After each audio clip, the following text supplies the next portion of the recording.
धर्म क्षेत्रे कुरुक्षेत्रे समवेता युयुत्सवः मां कः पांडवातिशयो किं कुर्वत संजय। दृष्ट्वा तु पांडवानि कं व्यूढं दुर्योधनस्तदा आचार्यमुपसङ्गम्य राजा वचनं ब्रवीत। नमस्कार व्यूअर्स, और आप सब लोग कैसे हैं? आशा करती हूँ आप सब लोग अच्छे होंगे, स्वस्थ होंगे और मेरा रामचरितमानस का पाठ अवश्य देखते होंगे। तो सबसे पहले हम जान लेते हैं कि कल तक हमने कहाँ तक जाना था। तो कल तक था कि जो श्री राम जी के भक्त कहलाकर लोगों को ठगते हैं और जो धन, क्रोध और काम के गुलाम हैं और जो ढींगा ढींगी करने वाले धर्मध्वजी, धर्म की झूठी ध्वजा फहराने वाले दम्भी और कपट के धंधों का बोझ ढोने वाले हैं, संसार के ऐसे लोगों में सबसे पहले गिनती है। गिनती किसकी है वो आप सब लोग जानते हैं, मैंने एक छोटे वीडियो बना करके भी बताया है। यदि मैं अपने सब अवगुणों को कहने लगूं तो कथा बहुत बढ़ जाएगी और मैं पार नहीं पाऊंगा। इससे मैंने बहुत कम अवगुणों का वर्णन किया है, बुद्धिमान लोग थोड़े में ही समझ लेंगे। कल तक यहाँ तक था। तो कल तक हमने यहाँ तक जाना था। और उद्देश्य मेरा वही है, मंदिर के लिए, जिसके लिए मैं प्रयत्न कर रही हूँ। तो आप सब लोग मेरा सहयोग कीजिए, सब्सक्राइब कीजिए, लाइक कीजिए और शेयर कीजिए। और शेयर करते हुए अपने परिवार और मित्रगणों को भी शेयर कीजिए और उनको कहिए कि वो सब लोग सब्सक्राइब अवश्य करें। तो अब चलते हैं हम आज के पार्ट पर। अच्छा, आज का पार्ट शुरू करने से पहले मैं मंदिर की वीडियो डाल देती हूँ, वो आप देखें।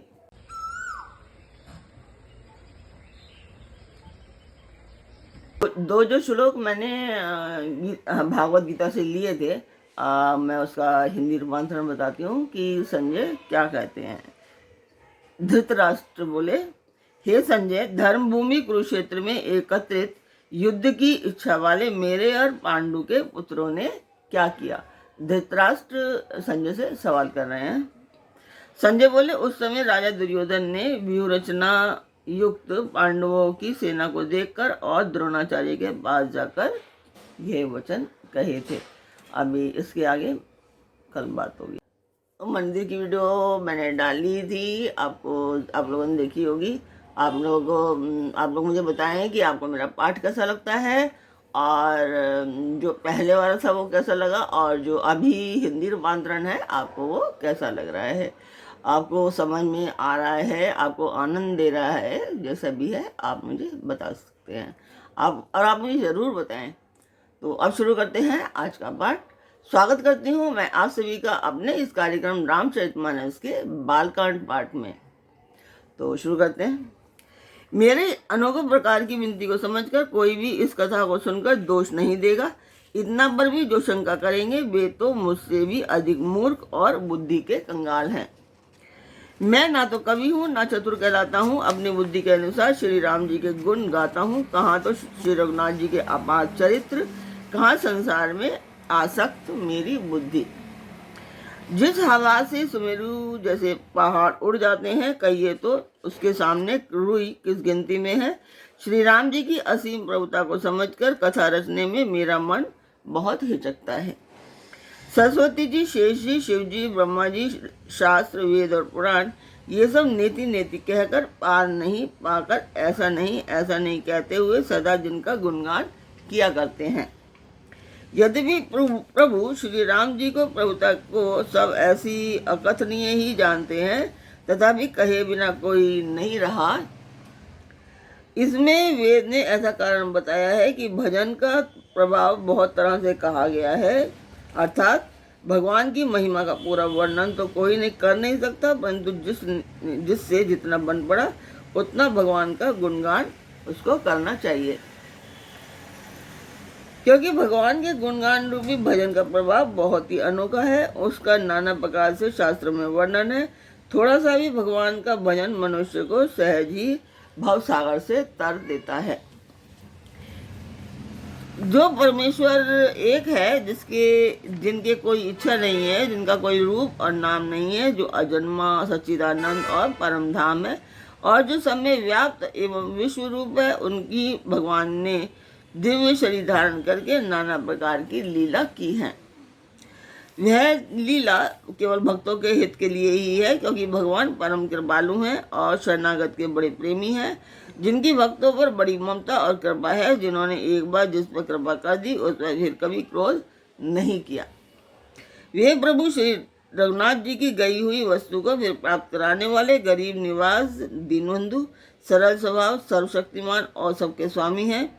यही समझकर बुद्धिमान लोग उन श्री हरि का यश वर्णन करके अपनी वाणी को पवित्र और उत्तम फल मतलब मोक्ष और दुर्लभ भगवत प्रेम देने वाले बताते हैं। उसी बल से महिमा का यथार्थ वर्णन नहीं, परंतु महान फल देने वाला भजन समझकर भगवत कृपा के बल पर ही मैं श्री राम जी के चरणों में सिर नवाकर श्री रघुनाथ जी के गुणों की कथा कहूंगी। इसी विचार से वाल्मीकि, व्यास आदि मुनियों ने पहले हरि की कृति गाई है। भाई, उसी मार्ग पर चलना मेरे लिए सुगम होगा। जो अत्यंत बड़ी श्रेष्ठ नदियां हैं, यदि राजा उन पर पुल बना देता है तो अत्यंत छोटी नदियां भी उन पर चढ़कर बिना ही परिश्रम के पार चली जाती हैं। इस प्रकार मुनियों के वर्णन के सहारे मैं भी श्री रामचरित्र का वर्णन सहज ही कर लूंगा। इस प्रकार मन को बल दिखाकर मैं श्री रघुनाथ जी की सुहावनी कथा का रचना करूंगा। व्यास आदि जो अनेकों श्रेष्ठ कवि हुए हैं, जिन्होंने बड़े आदर से श्री हरि का सुयश वर्णन किया है, मैं उन सब श्रेष्ठ कवियों के चरण कमलों में प्रणाम करती हूँ। वे सब मेरे मनोरथ को पूरा करें। कलयुग के भी उन कवियों को मैं प्रणाम करती हूँ, जिन्होंने श्री रघुनाथ जी के गुण समूहों का वर्णन किया है, और मैं उन सभी को भी प्रणाम करती हूँ जिन्होंने मेरे मन में रामचरितमानस पढ़ने का ये सोच उत्पन्न की। जो बड़े बुद्धिमान प्राकृत कवि हैं, जिन्होंने भाषा में हरि चरित्रों का वर्णन किया है, जो ऐसे कवि पहले हो चुके हैं, जो इस वर्तमान में हैं और जो आगे होंगे, उन सबको मैं सारा कपट त्याग कर प्रणाम करती हूँ। आप सब प्रसन्न होकर यह वरदान दीजिए कि साधु समाज में मेरी कविता का सम्मान हो, किंतु बुद्धिमान लोग जिस कविता का आदर नहीं करते, मूर्ख कवि ही उसकी रचना का व्यर्थ परिश्रम करते हैं। कीर्ति, कविता और संपत्ति वही उत्तम है जो गंगा जी की तरह सबका हित करने वाली हो। श्री रामचंद्र जी की कीर्ति तो बड़ी सुंदर, सबका अनंत कल्याण करने वाली ही है, परंतु मेरी कविता भद्दी है। यह असमंजस्य है, अर्थात इन दोनों का मेल नहीं मिलता, इसी से मुझे चिंता है। परंतु हे कवियों, आपकी कृपा से यह बात भी मेरे लिए सुलभ हो जाती है। रेशम की सिलाई टाट पर सुहावनी लगती है। चतुर पुरुष उस कविता का आदर करते हैं जो सरल हो और जिसमें निर्मल चरित्र का वर्णन हो और जिसे सुनकर शत्रु भी स्वाभाविक बैर को भूलकर सराहना करने लगे।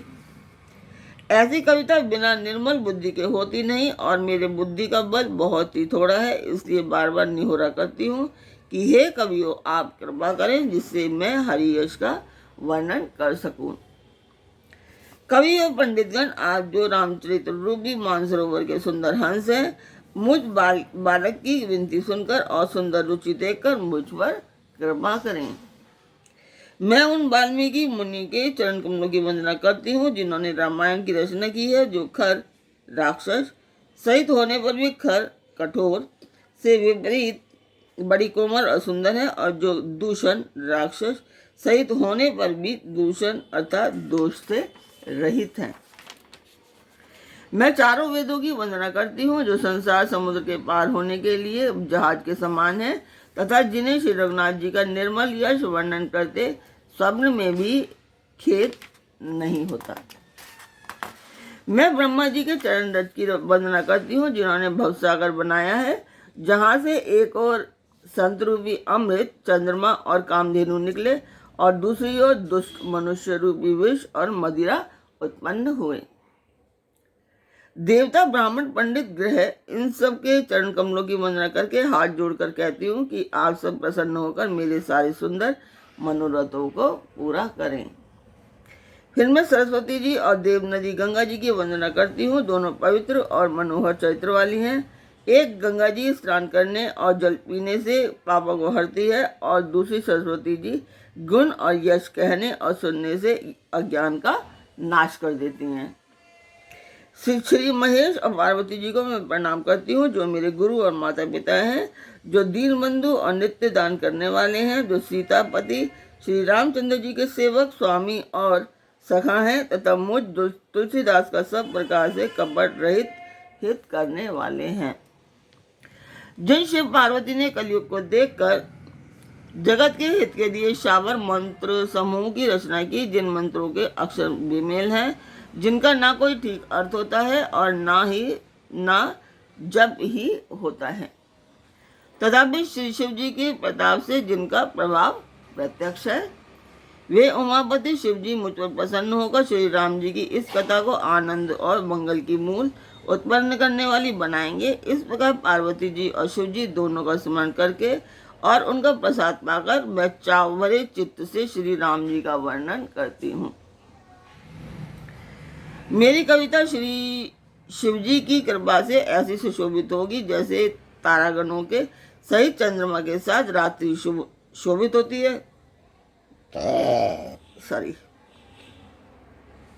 जो इस कथा को प्रेम सहित एवं सावधानी के साथ समझ बूझ कर कहेंगे सुनेंगे, वे कलयुग के पापों से रहित और सुंदर कल्याण के भागी होकर श्री रामचंद्र जी के चरणों के प्रेमी बन जाएंगे। यदि मुझ में श्री शिव जी और पार्वती जी की स्वप्न में भी सचमुच प्रसन्नता हो तो मैंने इस भाषा कविता का जो प्रभाव कहा है वह सब सच हो। मैं अति पवित्र श्री अयोध्यापुरी और कलयुग के पापों का नाश करने वाली श्री सरयू नदी की वंदना करती हूँ। फिर अवधपुरी के उन नर नारियों को प्रणाम करती हूँ जिन पर प्रभु श्री राम जी की ममता थोड़ी नहीं है, अर्थात बहुत ज़्यादा है। तो आज का पाठ मैं यहीं पर पूर्ण करती हूँ। कल फिर मिलेंगे एक नए पाठ में। तब तक आप मेरा चैनल सब्सक्राइब अवश्य कीजिए, लाइक कीजिए और सब्सक्राइब कीजिए, शेयर कीजिए और अपने परिवार मित्रों को शेयर कीजिए और उनको कहिए कि वो भी आगे शेयर करें और सब्सक्राइब अवश्य करें। तो कल फिर मिलते हैं एक नए पाठ में, एक नई उमंग, एक नई तरंग के साथ। तब तक के लिए सियापति रामचंद्र जी की जय।